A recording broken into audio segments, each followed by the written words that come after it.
이건 저도 모르겠더라고요. 제가 앵간에서 징역 전문가인데. 4756님. 봉도사님, 어제 그 박 전 대통령이 달고 난 동그란 배지는 뭐예요? 원래 명찰은 직사각형 옷에다 붙이는 건데, 아닌가? 뉴스에서 모자이크는 왜 하는 건가요? 503번인가 다 아는데. 아, 이게 미교수도 사복 입을 때는 이런 배지를 달고 나오나요? 네, 그렇습니다. 번호를? 그러니까 원래 수의를 많이 입을 때는 예. 사각형으로 지사각형 문자 보내주신 것처럼 직사각형으로 하는데 예. 이제 사복을 입을 때는 배지를 달아주죠. 그게 이제 붙일 수가 없으니까. 그런데 어제 같은 경우에 번호한 503번이 있었고요. 예. 수번이고 특이했던 부분이 빨간 글씨로 그 동그란 배지 윗부분에 나대 불츠라고 구치서 쓰기에서 손으로 써놨어요. 나대 불츠. 예. 이게 이제 나 같은 경우에는 이제 전문가시니까 아시겠지만 공범이 있을 경우에 나를 붙입니다. 예. 그래서 원래 이제 나 503 이렇게 붙어 그렇죠. 있는 거예요. 예.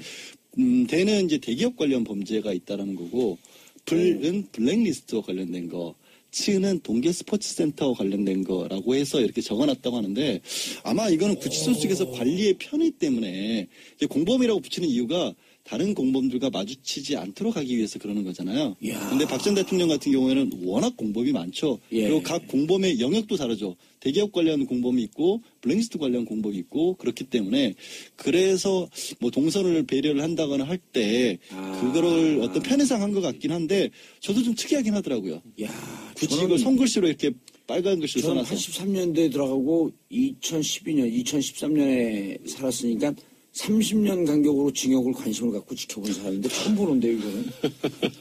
공범이 별로 없으시잖아요, 2012년대. 혼자 하셨잖아요. 죄명이 하나잖아요. 예. 그러니까 그렇죠. 만약에 그때도 뭐 여러 분 해가지고 막 죄명이 여러 개면 아, 그럼 명찰 그러면 달 수도 써주나요? 있죠. 오. 뭐 왜냐하면 이렇게. 연출할 때 예. 연출이라고 하는 것은 교도관이 인계에서 네. 면회를 간다든지 의료동을 그렇죠. 간다든지 그걸 연출이라고 하거든요. 그때 아마 공범이 있으면 이걸 피하기 위해서. 그러니까 그렇죠. 있었으면 여러 가지 우리 봉도사도 그 당시에 공범이 여러 가지 있었으면 그때 BBK 관련이었죠. 그렇죠. 여기다 B라고 썼을 거예요. 아. BBK. 아니 나는 나, 비, M, 이렇게. MB 이쪽. 뭐 사대가 나는 이쪽 원래 뭐 이렇게. 나하고 인자를 써야 돼요. 저는 인간과 다 공범이거든. 아 이게 야, 어제 굉장히 특이한 부분이 저희 처음 봤어요, 저도. 처음 봤죠 진짜. 처음 봤죠. 왜냐면 거기 접견 가면은 다 이제 이거 수임 번호만 달고 있지 그거 달고 계신 분이 안 계시니까 저도 몰랐어요. 저도 오늘 아침 신문 보고 알았어요. 그리고 공범도 네. 대충 그 변호 저 뭡니까 그 간수라고 그러면 안 되는데 교도관들이 그동안, 네. 면회하고 그럴 때 누구하고 공범 몇 동 몇 이렇게 기록들이 있기 때문에 그 시간대를 피해갖고 접견 가고 그러거든요. 서로 못 만나게. 그렇죠. 그리고 또 복도에서 만날 수 있어요 우연히. 그럼 말 못하게 딱 차단하면서 그냥 가면 되는 거근데 야 이거는 처음 보는데. 너무 많아서 그래요. 그만큼 그러면. 그러니까 죄 목만 18 혐의는 18개고 18 죄 목은 5개거든요. 예, 그렇죠. 그러니까 직권남용 권리행사 방해가 있고 강요가 있고 강요 미수가 있고 뇌물이 있고 하나가 뭐지? 갑자기 5개인데 예. 그만큼 많기 때문에 그렇게 분류를 할 수밖에 없었던 것 같아요. 공범이 지금 42명인가 그렇죠? 지금 재판을 받고 있는 사람이. 야 역대급이네요. 역대급이, 그러니까 전직 대통령이라는 측면이 있고, 지난번에는 전두환, 노태우 두 사람 같은 경우에는 이제 내란을 통해서 했던 거기 때문에 아주 특수한 사안이었는데, 내란죄였었잖아요 그때. 내란하고 뇌물이었죠. 그 두 사람들. 이번 경우는 분명히 민주화 시대에 국민의 손에 의해서 뽑힌 대통령이었는데도 불구하고 이런 일이 벌어졌다라는 것 때문에 굉장히 특수성이 있는 거죠. 예. 자 이제 재판 과정으로 좀 들어가 봐야죠. 재판 과정이요. 예. 뭐 어제 저는 그 예상했던 대로 뭐 박근혜 전 대통령이 아무 말도 하지 않을 것이라는 게 예상이 됐던 거고 근데 하나 예상 못한 거 있었어요. 머리. 저는 올린 머리 예상 못했어요. 다들 이제 하나를 묶을까 길게? 그러니까 아니면 예전에 박근혜 전 대통령이 한나라당 대표 시절에 짧은 카트 한 적이 한 번 있었어요. 그 자서전에 나오는 그 사진 자를까? 안에 이제 머리 자를 수 있으니까 두 개 중에 하나로 전 생각했는데 올린 머리를 했다는 거예요. 아마 그건 것 같아요. 그러니까 두 가지 중에 하나를 노렸을 거예요. 하나는 뭐냐면 최대한 내가 불쌍하게 보여서 탄압받는 모습을 보여서 나의 남아있는 지지층을 결집시키는 효과를 얻을 것이냐 아니면 그거 상관없이 나는 그냥 나 원래대로 모습을 간직하겠어. 절대 내가 흐트러진 모습을 보이고 싶지 않아. 나도 명예와 자존심 있어. 그걸 지키고 싶어. 아마 두 개 중에 하나 중에서 뭘 선택할까 저는 혼자 생각을 해봤는데 후자를 선택한 거죠. 만약에 이제 동정심을 좀 유발하고 싶었다면 조금 더 흐트러진 모습이라든지 좀 아픈 모습이라든지 그렇게 했을 텐데 어제 옷도 그대로 옷. 전투복. 예. 전투복. 일명 전투복. 그러니까 뭐 들어갈 때 입은 옷이니까 새로운 옷을 받으면 안 한 건데. 새로운 옷은 바지면 불가해요. 아니, 하면 상관없어요. 해요. 뭐 최순실 씨옷 다 입혔잖아요. 그렇구나. 미결수기 때문에 하는 그러니까. 거예요. 아니, 전문가 아니신데. 예, 죄송합니다. 아, 옷을 많이 반입을 안 하시고 그냥 하나만 입으셨구나. 예, 저는 머리도 옷이 없으니까. 그렇죠. 머리도 원래 머리 가령 최대한 복원. 예. 그리고 한 번도 흐트러짐 없이 딱 이러고 서서 했다는 거 아니겠어요? 예. 그러니까 나는 이 나라의 대통령이었어. 51%가 나를 찍었네. 나는 억울한데. 근데 니들이 나를 엮은 거야. 이걸 하고 싶었던 거죠. 아마 그런 거를 노렸던 거로 저는 봐요. 뭐 그게 뭐 효과가 어떻게 있으냐면 변론을 그럼 하더라도. 김태현 변호사님 말씀은 네. 여전히 법리 싸움보다는 정치 싸움으로의 경로를 잡은 것 그게 같다. 있죠. 그러니까 그거는 이제 정치 싸움으로 법리보다 저 정치 싸움을 한 것 같은데 두 가지 측면일 까 하나는 예. 조금 전에 제가 말씀드렸던 나는 억울해. 억울하다. 어차피 이거는 엮은 억울 거 모드. 아니겠니? 이런 정치쇼, 정치 예, 싸움인데 이건 예. 왜 그러냐면요. 아마 기억을 되돌아보시면 박근혜 전 대통령뿐만 아니라 모든 정치인들이 수뢰 사건에 걸렸을 때 나 돈 받았어요. 하는 사람 한 사람도 없습니다. 다 부인 아니면 묵비권이에요. 나는 돈 받았다 그래도 그 조사를 안 하더라고. 한 3억 5천, 3억 5천이 들어왔거든요. 영린을 건드려서. 아니죠. 3억 5천이 들어왔는데 본 게 우리 집사람한테 들어온 거거든. 그러니까 그건 안 건들더라고. 그게 아마 그러니까 그렇게 해서 최종적으로 무죄가 나는 정치인도 있지만 끝까지 유죄가 나온 분들이 그렇죠. 있잖아요. 그러니까 정치인들은 향후 자기의 명예 그걸 생각하기 때문에 돈 받았습니다 하는 순간 가거든요. 그냥 그렇죠. 그러니까 끝까지 부인을 해요. 아마 알겠습니다. 그거 하나 있는 거고 또 하나 현실적인 측면인데 지금 제가 유영하 변호사 생각을 해보자고요. 18개입니다. 기록이 2만 페이지예요.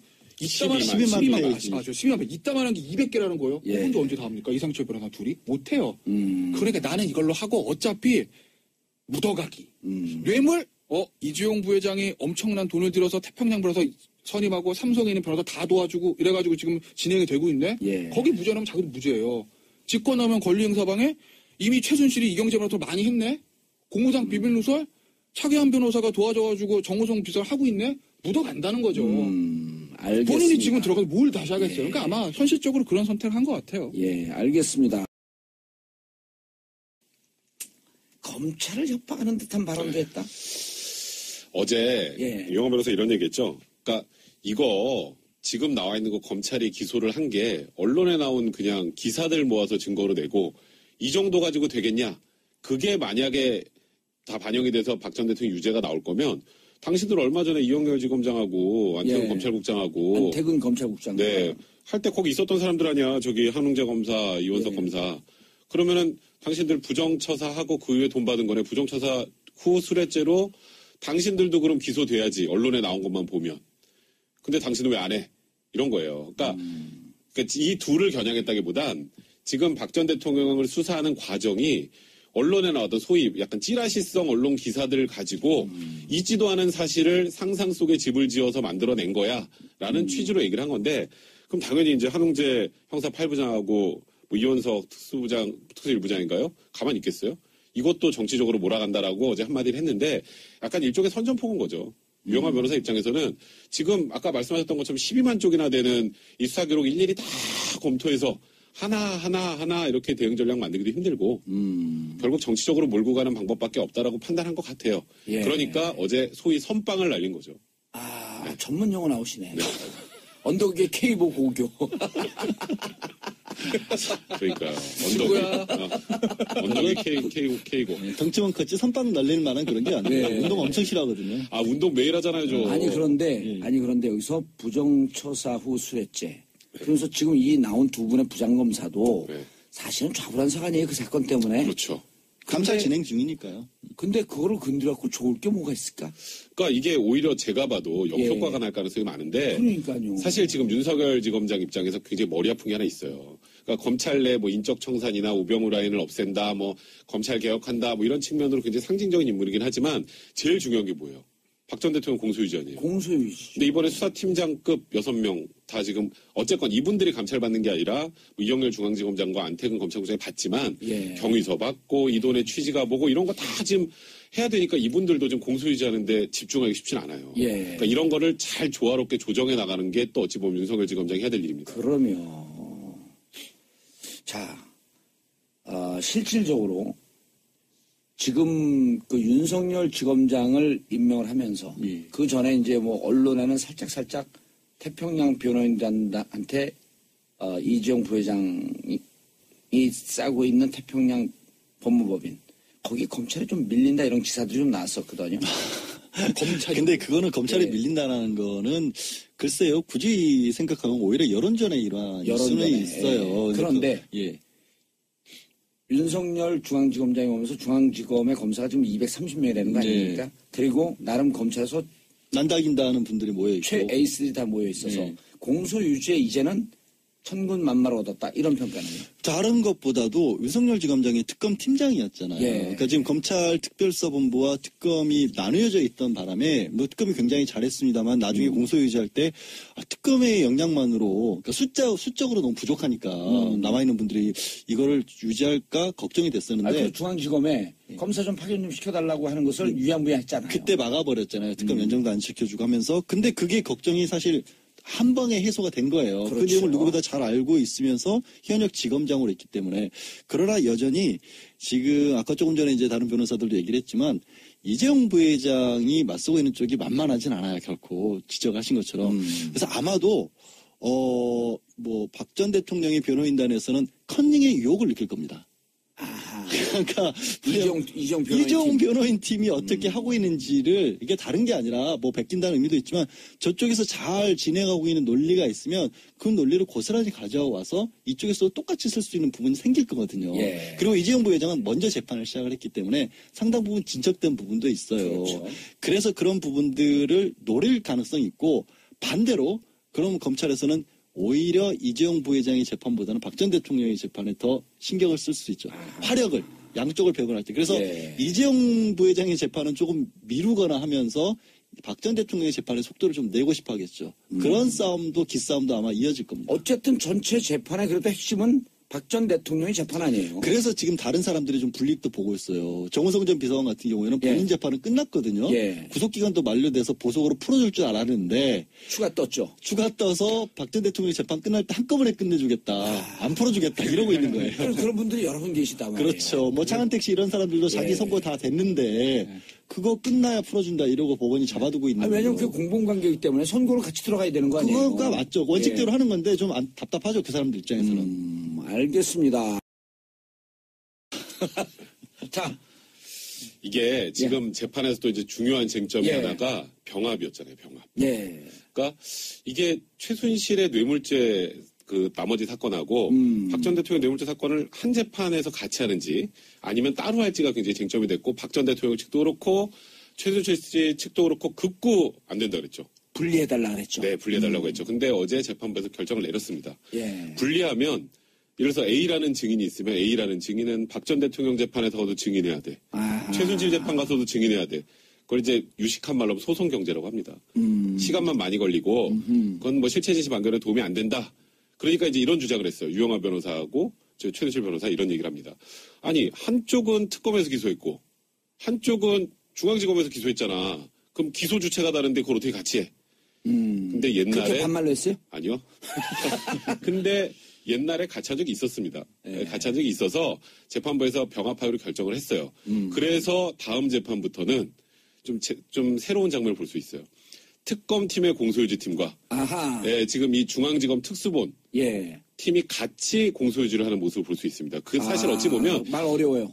그러니까 설명해 주세요. 지금 한웅재 이원석 검사가 어제 어쨌건 유영하 변호사 설전을 벌이면서 예. 진행을 했잖아요. 지금 그분들은 특수본 그러니까 이기, 검찰. 이기. 네, 검찰 소속의 검사고. 네, 그렇죠. 근데 우리가 다 기억하는 것처럼 윤석열 지검장이 우리 특검팀 수사팀장이었잖아요. 예, 박영수 특검. 네, 박영수 특검. 그 특검에서 조사를 해왔던 그 검사들이 공소유지에 같이 들어올 수가 있는 거예요. 이제. 예. 왜냐하면 특검에서 수사한 부분하고 같이 결합이 돼 있기 때문에. 예. 그래서 다음 재판부터는 이제 소위 드림팀이 뜰 수 있다. 아, 두 개가 묶여버리는 거네요. 네네네. 이제. 그러니까 오. 사실 그 부분을 가장 부담스러워한 게 아닌가라는 얘기가 그래서 나오는 겁니다. 최순실은 검찰에서 즉 특수본에서 기소를 했고 네, 아니죠. 특검에서. 거긴 특검에서 다 있어요. 있었고. 최순실은 검찰도 있고 특검도 있고. 근데 이제 특검에서 뇌물. 기소한 부분이 예. 있으니까 뇌물 부분이. 근데 이제 정호성 또 이런 분들은 특수본에서 그렇죠. 특수본에서 기소했고. 있고. 박 전 대통령은 특검 끝나고 기소했으니까 이건 또 검찰에서 검찰이고. 기소한 거고. 그래서 특검에서 기소한 분들, 네. 그건 그다음에 최순실의 특수본에서 뇌물 부분. 기소한 하고. 분들, 네. 이런 분들 공범이 42명이 42명. 이런 분들이 이렇게 나뉘어 있는데 이게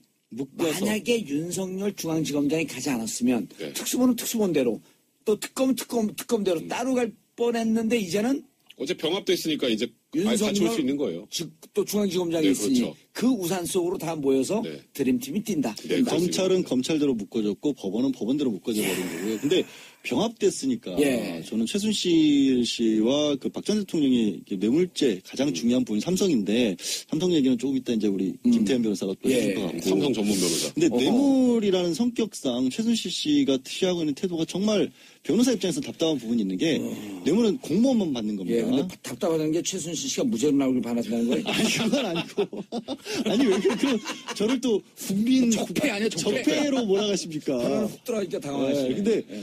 이게 그런 거예요. 뇌물에 있어서 최소한 공무원이라는 말씀을 드린 이유가 예. 박 전 대통령과 묶어져 있기 때문에 최순실 씨도 유죄인 거거든요. 예. 그래서 최순실 씨가 본인의 어떤 잘못 쪽으로 인정을 하고 들어가게 되고 박 전 대통령은 모른다라는 쪽으로 가게 되면 사실은 둘 다 살 수 있는 카드가 되거든요. 어허. 어떤 측면에서는 유영한 변호사의 방송 듣고 있으면 안 되는데. 아니 변호사 들어가는 거 이런 부분이 정말로 이해가 안 가는 예. 거예요. 왜냐하면 그거 삼성이 좀 설명 좀 해주세요. 왜냐하면 이런 겁니다. 뇌물이라고 하는 범죄는 무조건 공무원만 처벌하는 범죄이기 때문에 최순실은 공무원이 아니기 때문에 최순실이 이익을 봤다고 해도 박 전 대통령이 알았고 박 전 대통령과 함께하지 않았으면 이게 최순실도 최순실을 처벌 안 처벌하기가 받고 어렵다. 박 전 대통령도 처벌 못하는 거예요. 아. 그러면 최순실이 그냥 다 제가 꾸민 일입니다. 그런데 삼성이 좀 오버를 한 것 같습니다. 오해한 것 같습니다. 이런 식으로 가버리면 뭐 강요나 이런 건 혹시 가능할지 몰라도 사기까지 가능할지 몰라도 뇌물로 가기가 어려워질 수 있는데 자기도 자기 책임을 면하려고 계속 부인하는 겁니다.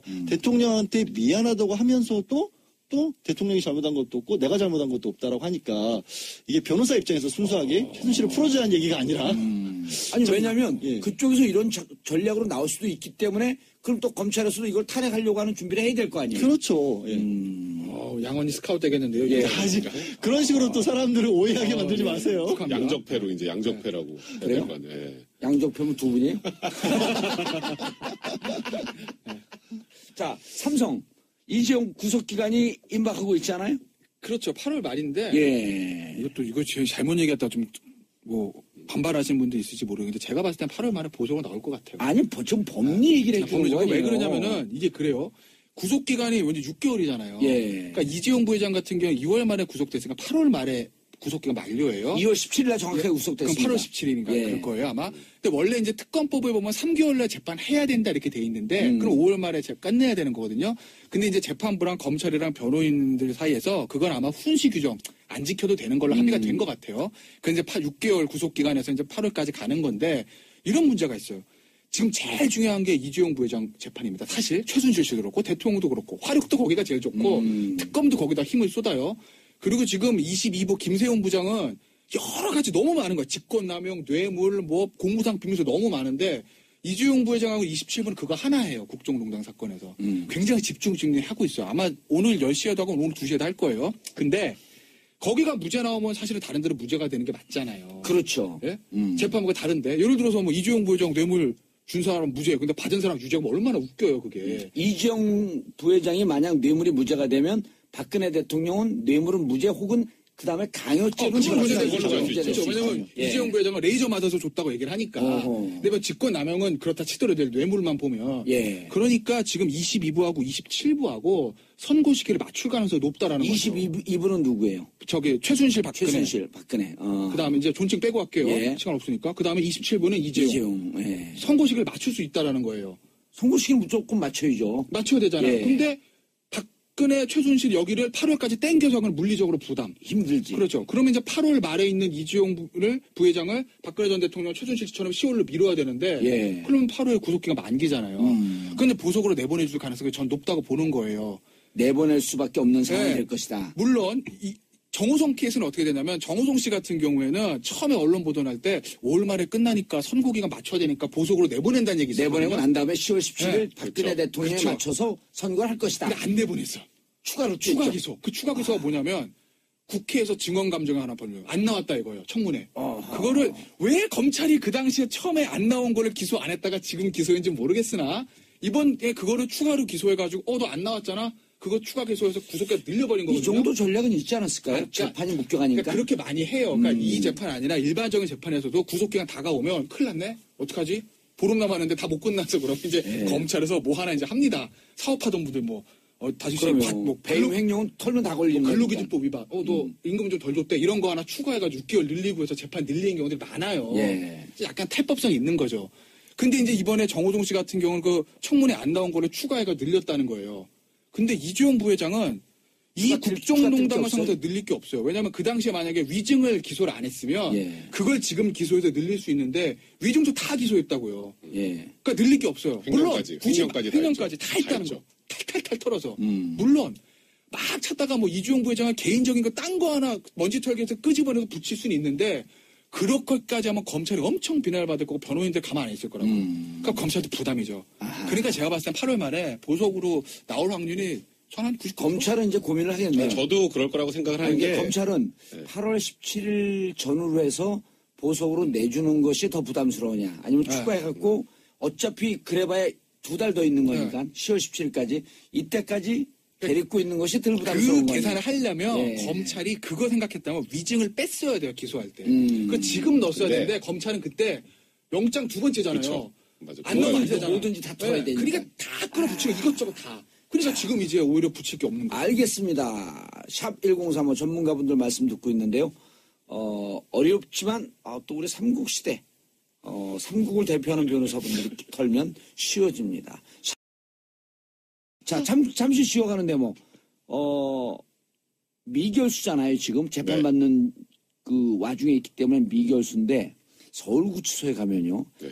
굵직굵직한 사범 중에 미결로만 13년, 14년을 사는 사람도 있어요. 주모 씨. 제이모 씨. 예, 제이모 씨의 제이모 제이모의 주모 회장. 예. 제이모의 주모. 그게 왜 그런 줄 아세요? 계속 고소가 들어오거든요, 피해자들한테. 아니요. 본인이 그 하는 경우도 있어요. 셀프 있어 시켜가지고. 그렇죠. 셀프를 하는. 왜냐하면 편해요. 제일 교도소보다. 편하니까. 확정이 되면 교도소로 가잖아요. 교도소로 가면 면회가 제한되잖아요. 그렇죠. 변호사들 면회 못 오잖아요. 그렇죠. 근데 변호사들이 면회 오면서 변호사들이 주로 자기가 지금 중구에서 하고 있는 사업건을 갖고 와요. 날마다 오전 오후 사업 지시래. 경영을 하고 있는 거야 거기서. 그러니까 이게 기결로 넘어가게 되면 그걸 못하니까 못하죠. 계속 자기가 셀프로만 고소를 해요. 주모 회장도 항상 앉아있는 방이 있어요. 거기. 예. 아시죠? 그럼요. 네. 저 요새는 최근까지 지나가다 저한테 인사길래 당신이 뭔데? 그러니까 죄송합니다. 자, 4756님 청문회 보랴 봉도사 들으랴 보는 라디오 보랴 바쁘다. 바쁘네요. 청문회는 결과만 보시라니까요. 9004님 천안 사만역의 양기철 임당 매일 버스에서 일하면서 듣다가 오늘은 휴일이라 집에서 고릴라로 듣고 있어요. 역시 웃음소리는 봉도사님 짱짱 감사합니다. 집에서 웃음 연습해요. 우리 집사람들 웃겨보라 그래. 막 웃어요. 그런데 웃겨갖고 우리 집사람 또 웃어. 금슬이 좋습니다. 이 얘기를 왜 하지? 그러게요. 자, 이쪽이지 이제. 이게 헷갈려. 예, 방향 잡느라고 힘들어요. 자, 그런데 삼성 문제. 네. 저게 핵심 아니에요. 그러니까 전체 재판에 핵심 재판이 누구를 중심으로 이렇게 기준점이 있을 거 아니에요. 그렇죠. 그 기준점을 설명해 줘야 돼. 재판이 워낙 많으니까 누가 유죄가 되면 지금 삼성 얘기했잖아요. 네. 삼성과 박근혜 뇌물 공여 수뢰가 같이 묶여 있는 거 아니에요? 지금 전체 뇌물이 예. 592억 원을 받은 건 아니고 592억 원으로 책정을 했습니다. 그렇죠. 그걸 검찰에서는. 기소했죠. 왜냐하면 이제 삼성에서 주기로 약속했다가 안 준 부분도 있고 예. 롯데에서 줬다가 돌려받은 부분도 있고 SK에는 요구만 했는데도 불구하고 뇌물 같은 경우에는 요구만 해도 주기로 약속만 해도 받았다가 돌려줘도 다 뇌물죄가 됩니다. 돌려줘도요? 네, 돌려줘도 됩니다. 변함이 없습니다. 그런데 이렇게 뇌물을 왔어. 네. 구경하다가 그냥 고개 돌려. 이거는. 구경 한번 손 한번 대봐, 살짝.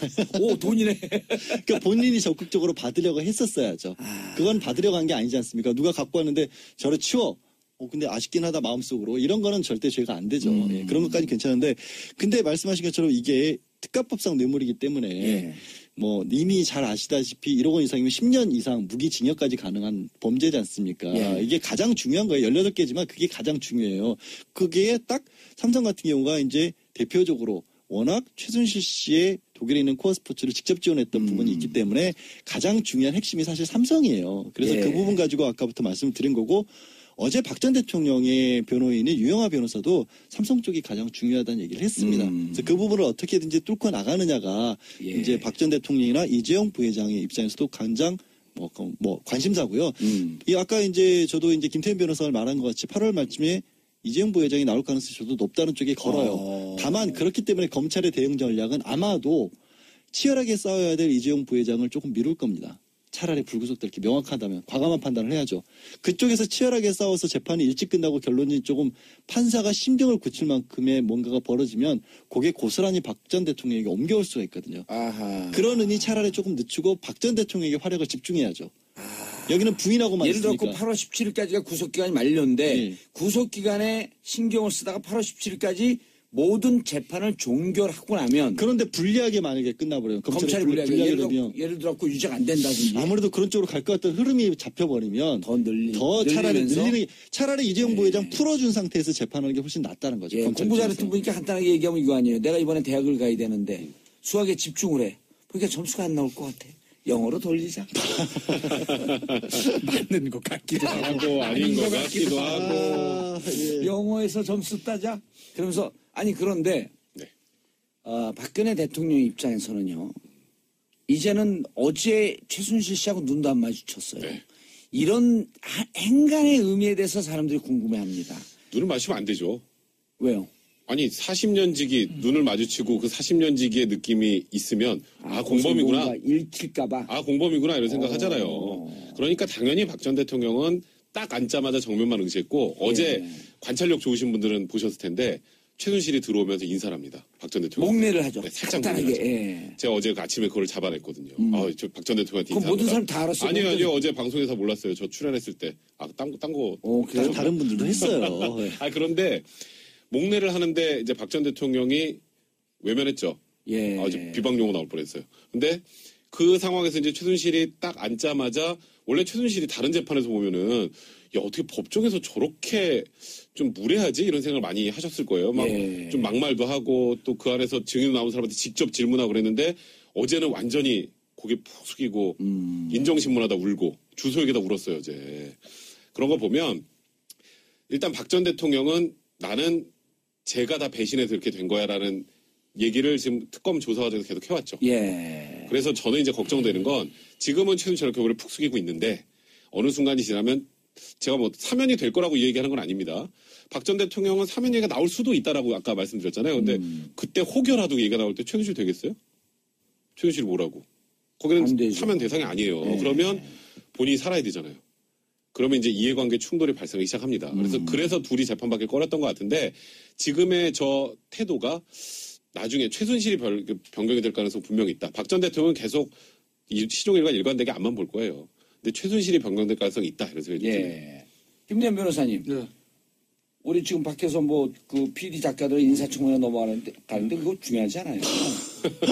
왜냐하면 변호사들이 오셨는데 정치 얘기보다는 스튜디오 들어오면 17일까지 뭐 앵커가 마음이죠 뭐. 그래요? 스튜디오 들어오면 앵커 하고 싶은데 하는 거지 뭐 PD랑 작가랑 이거 하러 그래도 여기서 딴 거 하면. 아니에요. 저는 그죠? 저분들이 시키는 대로 해요. 그럼 잘릴 수 있죠. 저는 들어오면은 뭐 홍대장 하는 대로 하는 거예요. 예. 아니 근데 10월 17일까지 어쨌든 결론이 나야 되잖아요. 날 것 같아요?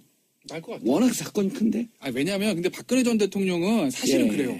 검찰에서 그러니까 전 대통령이기 때문에 그렇지 이미 다 어느 정도는 지금 돼 있다는 거예요. 뇌물 이주영 부장 다 하고 있습니다. 그리고 실질적으로 다 공범이에요. 박근혜 전 대통령 다 공범이에요. 다 모든 사람들이랑 예. 안종범 뭐 정호 다 공범입니다.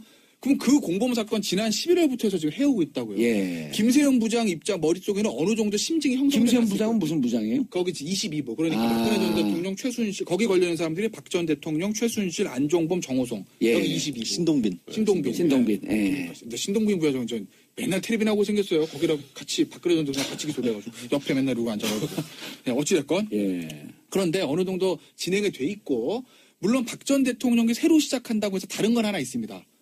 박 전 대통령 난 안 했어. 난 몰라. 걔네들이 다 한 거야. 계속 부인하는. 네, 예를 들어서 야 그래 뭐 안종범 직권행위 유죄 그다음에 정호성 공무상비 유죄 그렇다 하더라도 나는 시킨 거 없는데 예. 나는 몰라 요 부분만 심리를 하면 사실은 예를 들어서 그것이 직권남에 해당되는지 뭐 블랙리스트 만든 게 죄가 되는지 그런 것들에 대해서는 이미 어느 정도 재판이 돼 있기 때문에 저는 10월 말까지는 결론을 날 수 있을 거라고 봐요. 이미 상당 부분 돼 있고 네. 다만 마지막에 본인이기 때문에 확인하는 과정인데 본인이 거기서 지시했냐, 본인이 보고를 받았냐, 본인이 모르냐 이 부분만 새로 들어간 거래 실질적으로는. 예. 그러니까 거기에만 화력을 집중하면 저는 6개월 안에 저는 충분히 할 수 있다고 제가 봐요. 그리고 여기다 좀 뇌물은 네. 27부에서 이종 부회장 거기서 특검 변호사가 치열하게 치고 받을 테니까. 첨언을 하면 유영하 예. 변호사가 사실상 뭐 증인을 150명 이상 신청을 한 상황이거든요. 예. 그 증인 신청한 거 다 받아주면은 6개월 못 지키죠. 지금도 지원적 그 헌재에서도 네, 근데 그거 안 먹혀요. 3월 네. 초 그걸 넘기려고 네, 그랬잖아요. 그렇죠. 어떻게 넘겨보려고 예. 했었죠. 근데 이거는 안 먹힙니다. 왜냐하면 지금 조금 전에 김태현 변호사 말한 것처럼 다른 공범들에 대한 재판은 지금 선고만 미뤄놨지 거의 다 끝났어요. 그죠? 거기 있는 조서 쓰면 되잖아요. 거기에 증인으로 나왔던 사람들, 거기 당사자들 그 공판 조서라고 하잖아요. 아하. 그걸 갖다 쓰면 돼요. 갖다 쓰겠다라고 지금 재판부도 얘기를 하거든요. 예. 그러면 실질적으로 증인 그렇죠. 신청한 거. 중복되는 거 할 필요가 없으니까. 아니, 그러니까 검찰에서 저기 조사받은 거, 예. 참고인 조사받은 거는 우리가 저거 부인할래요. 그럼 증인으로 해서 여기서 얘기해요. 하면 그거 받아줘야 되지만 예. 그 사람들이 이미 지금 다 다른 재판에서 얘기를 한 것들이 있어요. 그거 갖다 쓰고 필요한 것만 하겠다는 거예요. 그러니까 6개월에는 끝이 납니다. 알겠습니다. 자, 청취자분들과 함께하는 우리 전문가분들, 삼국시대 변호사, 삼국을 대표하는 고구려 신라 백제가 부활했다. 자, 6229님, 나라가 나라로 변하고 있으니 정치랑 뉴스가 재밌어지네요. 이렇게 유익하고 재밌는 방송도 듣게 되고요. 정치쇼 잘 듣고 있습니다. 화이팅 하세요. 김명숙님, 정봉주 정치쇼. 매일 운전하며 청취했는데 버스 승객으로 들으니 색다르고 귀에 쏙쏙 들어오네요. 색다르네요. 버스 번호까지 얘기했으면 환호 한번 지르는 거였었는데. 자, 돌발 질문. 정권이 바뀌었습니다. 재판부, 검찰, 정권의 눈치를 본다고, 안 본다고 하지만, 정권 바뀐 게 이 재판에 영향이 있을까요, 없을까요? 심적으로 어느 정도 영향은 있겠죠. 근데 그게 법리와 심적인 거를 항상 다르게 봐야 되는 게 그게 법관의 양심이란 거고 검찰의 양심이란 건데 그런데 최후의 보루라 그러잖아요, 사법부. 그렇죠. 사법부의 최후의 보루기 때문에 그건 없어야 한다라고 보고요. 다만 검찰은 사법부 아닌가요, 근데? 검찰 왜 사법부죠. 사법부가 아니죠. 법무부 소속이죠. 법무부 미치고 독립돼 있죠. 사법부라고 할 때 법원을 가리키는 거고. 근데 수사 방향이나 이런 걸 잡을 때 예전에 저의 어떤 뭐 검찰의 고위직에 있는 분이 이런 얘기는 하신 적이 있어요. 뭐 검찰을 비난할 테니 표적 수사라는 얘기를 하는데 모든 수사는 사실 어느 정도 표적 수사일 수밖에 없다. 그러면 누구를 딱 찍고, 누구를 찍어서 죄를 찍고 그 사람을 어떻게든지 입증하기 위해서 찾아내려고 애를 쓰는 게 그건 표적 수사는 표적 수사인데 그런 측면에서 본다라면 아무래도 더 노력을 할 수밖에 없는 건 현실이겠죠. 근데 저는 알겠습니다. 그런데 느닷없이 질문이 들어왔네요. 야, 이희준님, 네. 고영태 씨는 어찌 되는 건가요? 형대님, 고영태 씨 국민참여재판을 신청했던데 그건 무엇인가요? 이 재판하고 영향이 있나요? 제가 아주 짧게 말씀드릴게요. 예, 길게 얘기해도 돼요. 네, 어제 박 전 들어버릴 대통령, 거니까. 최순실 전부 다 국민참여재판 안 하겠다 그랬죠. 그랬어요. 그거 아주 간단하게 생각해서 국민들이 여론으로 생각을 해서 재판을 한다고 가정하면 유리하겠어요? 예. 불리하죠. 그러니까 당연히 안 하는데 고영태 씨는 어쨌건 이 사람이 좋은 사람이고 나쁜 사람이고 떠나서 이 사람 때문에 이 국정농 사건이 많이 밝혀졌잖아요. 특검 도우미. 그래서 그 국민들이 굉장히 많은 사람들이 공익제보자라고 생각한단 말이에요. 저는 네. 개인적으로 그렇게 생각하지는 않지만 그러면 재판부가 판단하는 것보다 물론 뭐 배심원들이 판결한 게 무슨 구속력은 없다고 하더라도 대부분 실질적으로 구속력이 있거든요. 그러면 당연히 제가 고영태 씨도 국민참여재판 신청하죠. 그래서 재판부의 판단만 받는 것보다는 배심원의 판단을 받는 게 조금 유리하다라고 생각했기 때문에 국민참여재판 신청합니다. 고영태는 왜 들어왔어요, 근데? 잘못했으니까요. 고영태 씨 같은 경우에는 개인적인 문제로 일부에게 투자를 받은 걸로 그러니까 사기 혐의가 적용이 된 겁니다. 근데 그리고 그것도 불법 스포츠 도박 사이트에 관련됐다라고 검찰은 보고 있는 거예요. 근데 이게 수사 과정에서 일부 혐의 같은 경우는 또 경찰은 이게 범죄가 성립되기 어려울 것 같다라는 의견을 보냈는데 검찰에서는 또 이게 된다고 바뀐 부분도 있어요. 된다고 특검에서 그 구속 기소를 한 게 아니고 검찰에서 했죠. 그래서 이 부분이 과연 그 전에 그게 될지 안 될지는 이제 사법 판단을 기다려 봐야죠. 그거는. 근데 공익제보자란 성격에 있어서는 저는 뭐 백 변호사와 달리 일정 부분 있다라고 봐요. 본인이 처음부터 뭐 본인도 인정하잖아요. 의인이라고 자기는 생각하지 않는다. 그렇죠. 자기도 잘못했는데 잘못했다. 하는 와중 속에 많이 협조를 했던 거 아니에요? 그런 의미에서 그 저는 부분을 부인하는 건 공익제보자라고 아니죠. 봐요. 예, 알겠습니다. 관전 포인트. 무슨 관전 포인트? 박근혜, 최순실, 네. 그다음에 이재용 이 세 분의 재판에 어느 부분에 집중해서 봐야 될지. 저는 법리적으로는 이재용 부회장 재판이요. 정치쇼에서 들으면 다 정치적으로 박근혜 전 대통령이 머리를 계속 올릴 것인가? 예를 들어서 이제 더워지잖아요. 예. 그 옷은 전투복은 겨울에 2월 달에 들어갈 때잖아요. 참고로 가치경 안 갔다 왔죠? 예. 지금부터가 제일 힘들 때예요. 그러니까 이제 왜냐면 최순실 씨 10초 남았어요. 최순실 씨 옷 반입해서 입었잖아요. 반팔. 예. 그러니까 박근혜 전 대통령도 외부에서 옷 가져와가지고 반팔 좀 시원한 거 입지 않을까? 알겠습니다. 뭐 이런 거? 국정농단 재판은 관전 포인트 정치쇼를 들으면 다 알 수 있습니다. 이건 저도 모르겠더라고요. 제가 앵간에서 징역 전문가인데.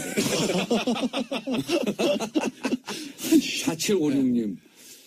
봉도사님, 어제 그 박 전 대통령이 달고 난 동그란 배지는 뭐예요? 원래 명찰은 직사각형 옷에다 붙이는 건데, 아닌가? 뉴스에서 모자이크는 왜 하는 건가요? 503번인가 다 아는데.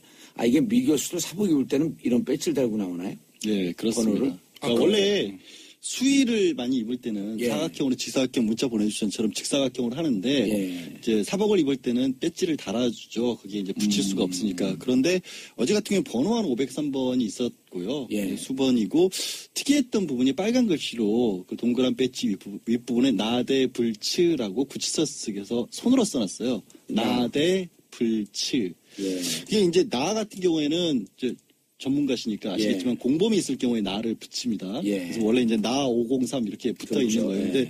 근데 대는 이제 대기업 관련 범죄가 있다라는 거고 불은 블랙리스트와 관련된 거, 츠는 동계 스포츠센터와 관련된 거라고 해서 이렇게 적어놨다고 하는데 아마 이거는 구치소 측에서 관리의 편의 때문에 이제 공범이라고 붙이는 이유가 다른 공범들과 마주치지 않도록 하기 위해서 그러는 거잖아요. 근데 박 전 대통령 같은 경우에는 워낙 공범이 많죠. 예. 그리고 각 공범의 영역도 다르죠. 대기업 관련 공범이 있고 블랙리스트 관련 공범이 있고 그렇기 때문에 그래서 뭐 동선을 배려를 한다거나 할 때 그거를 어떤 편의상 한 것 같긴 한데 저도 좀 특이하긴 하더라고요. 야, 굳이 이걸 손글씨로 이렇게 빨간 글씨로 저는 써놔서 83년대에 들어가고 2013년에 살았으니까 30년 간격으로 징역을 관심을 갖고 지켜본 사람인데 처음 보는데요, 이거는.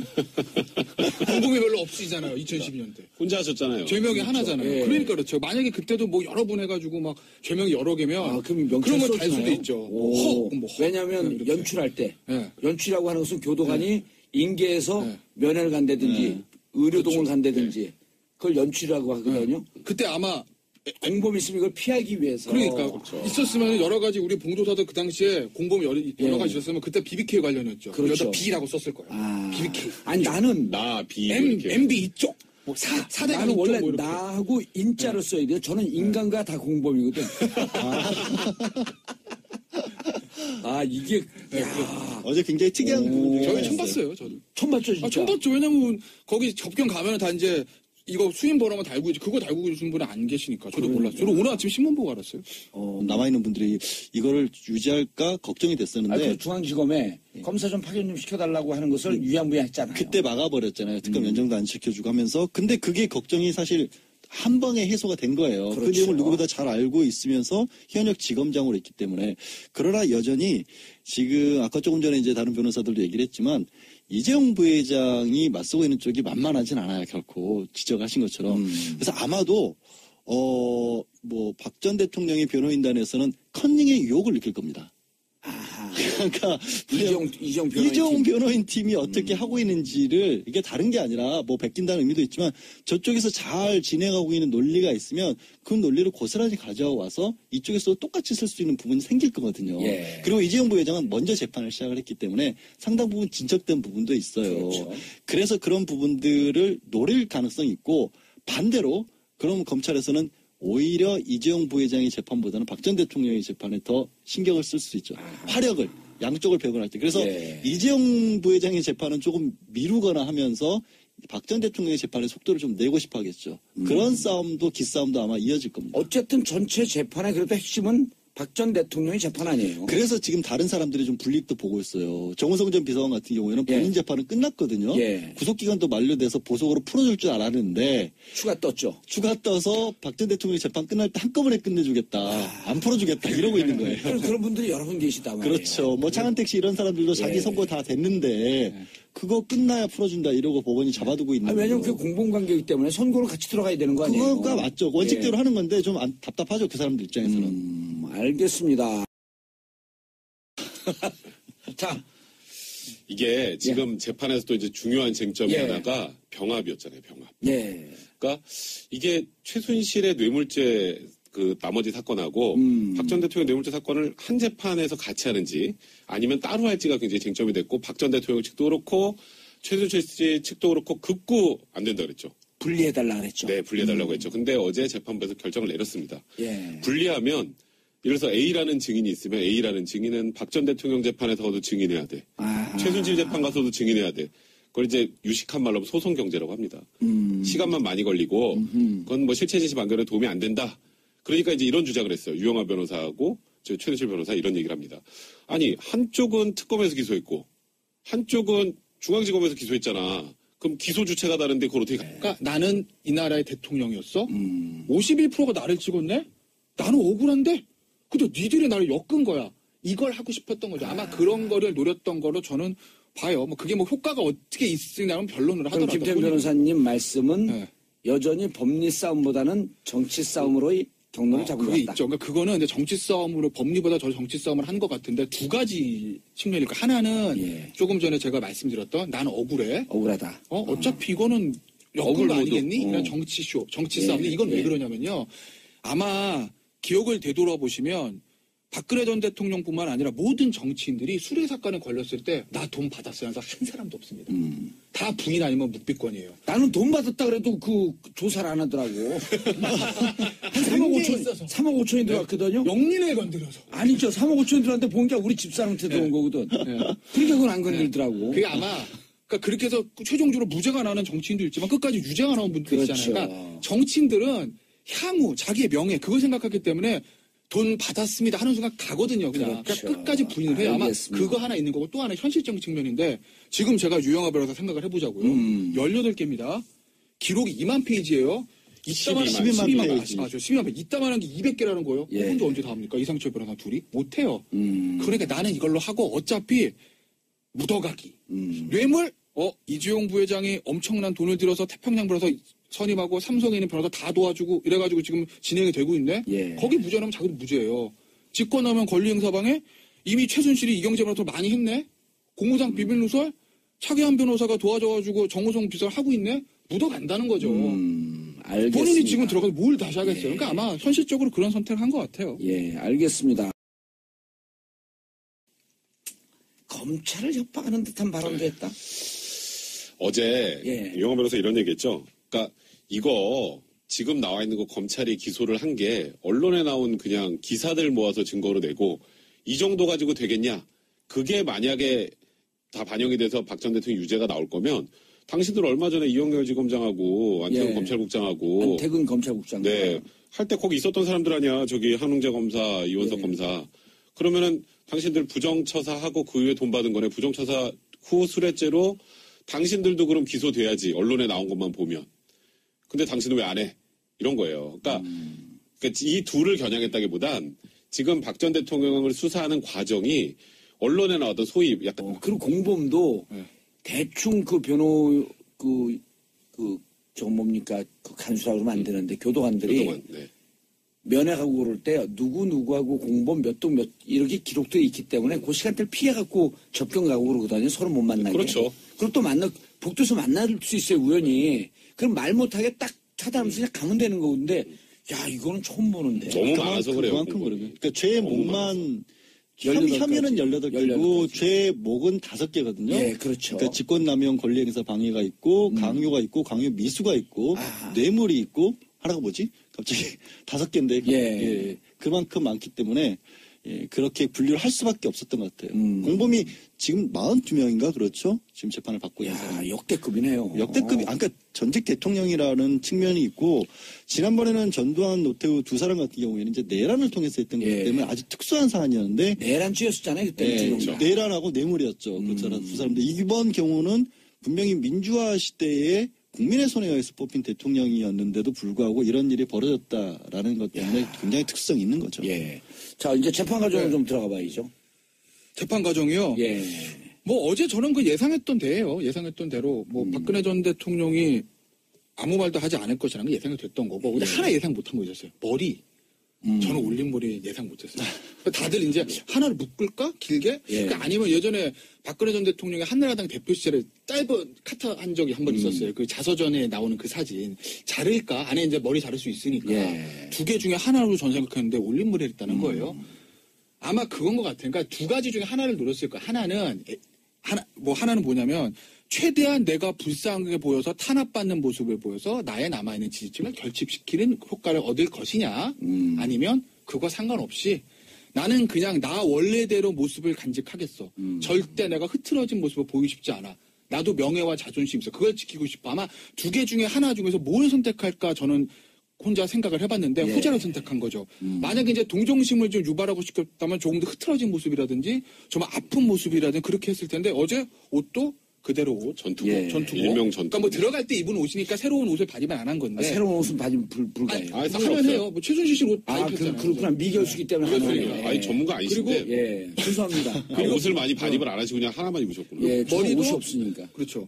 머리도 원래 머리 거려 최대한 복원. 예. 그리고 한 번도 흐트러짐 없이 딱 이러고 서서 했다는 거 아니겠어요? 예. 찌라시성 언론 기사들을 가지고 있지도 않은 사실을 상상 속에 집을 지어서 만들어낸 거야 라는 취지로 얘기를 한 건데 그럼 당연히 이제 한홍재 형사 8부장하고 뭐 이원석 특수1부장인가요? 가만히 있겠어요? 이것도 정치적으로 몰아간다라고 어제 한마디를 했는데 약간 일종의 선전포고인 거죠. 유영하 변호사 입장에서는 지금 아까 말씀하셨던 것처럼 12만 쪽이나 되는 이 수사 기록 일일이 다 검토해서 하나 이렇게 대응 전략 만들기도 힘들고 결국 정치적으로 몰고 가는 방법밖에 없다라고 판단한 것 같아요. 예. 그러니까 어제 소위 선빵을 날린 거죠. 아, 전문 용어 나오시네. 언덕 위에 K보 고교. 그러니까요. 친구야. 언덕이 K고. 덩치만 컸지 선빵 날릴 만한 그런 게 아니에요. 네. 운동 엄청 싫어하거든요. 아, 운동 매일 하잖아요, 저. 아니 그런데 여기서 부정처사 후 수뢰죄. 그래서 지금 이 나온 두 분의 부장검사도 네. 사실은 좌불안석 아니에요 그 사건 때문에. 그렇죠. 감사 근데- 진행 중이니까요. 근데 그거를 건드려갖고 좋을 게 뭐가 있을까? 그러니까 이게 오히려 제가 봐도 역효과가 날 가능성이 많은데 그러니까요. 사실 지금 윤석열 지검장 입장에서 굉장히 머리 아픈 게 하나 있어요. 그러니까 검찰 내 뭐 인적 청산이나 우병우 라인을 없앤다, 뭐 검찰 개혁한다, 뭐 이런 측면으로 굉장히 상징적인 인물이긴 하지만 제일 중요한 게 뭐예요? 박 전 대통령 공소유지 아니에요. 공소유지. 근데 이번에 수사팀장급 6명 다 지금 어쨌건 이분들이 감찰받는 게 아니라 뭐 이영렬 중앙지검장과 안태근 검찰국장이 받지만 예. 경위서 받고 이 돈의 취지가 뭐고 이런 거 다 지금 해야 되니까 이분들도 지금 공소유지하는데 집중하기 쉽진 않아요. 예. 그러니까 이런 거를 잘 조화롭게 조정해 나가는 게 또 어찌 보면 윤석열 지검장이 해야 될 일입니다. 그러면 자 실질적으로 지금 그 윤석열 지검장을 임명을 하면서 예. 그 전에 이제 뭐 언론에는 살짝 태평양 변호인단한테 이재용 부회장이 싸고 있는 태평양 법무법인 거기 검찰이 좀 밀린다 이런 기사들이 좀 나왔었거든요. 검찰이. 근데 그거는 검찰이 예. 밀린다는 거는 글쎄요. 굳이 생각하면 오히려 여론전의 일환일 수는 여론전에, 있어요. 예. 그런데 예. 윤석열 중앙지검장이 오면서 중앙지검의 검사가 지금 230명이 되는 거 아닙니까? 네. 그리고 나름 검찰에서 난다긴다 하는 분들이 모여있고. 최에이스들이 다 모여 있어서 네. 공소유지에 이제는 천군만마를 얻었다 이런 평가는. 다른 것보다도 윤석열 지검장이 특검 팀장이었잖아요. 예. 그러니까 지금 검찰 특별수사본부와 특검이 나누어져 있던 바람에 뭐 특검이 굉장히 잘했습니다만 나중에 공소유지할 때 특검의 역량만으로 그러니까 수적으로 너무 부족하니까